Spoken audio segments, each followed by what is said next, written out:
Bismillahirrahmanirrahim. Assalamu alaikum. Myself Hafsa Taj. I welcome you to Taste with Taj with a brand new recipe. It's a carrot delight or a carrot sweet dish, Gajar ka Halwa. Hope you guys are doing great. Let's see what ingredients we need.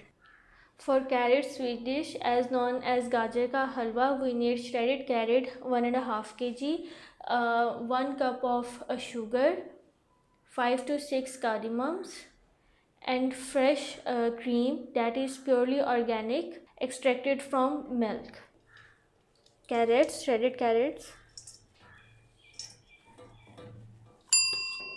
and fresh cream, and green cardamoms.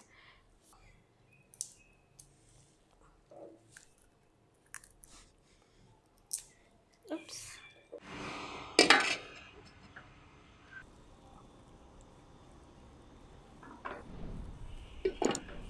Sugar,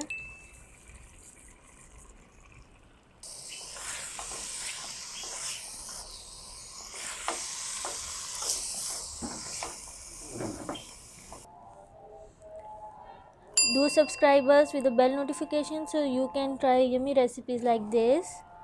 Take good care of yourself and others and make us your partners in taste. Fi amanillah.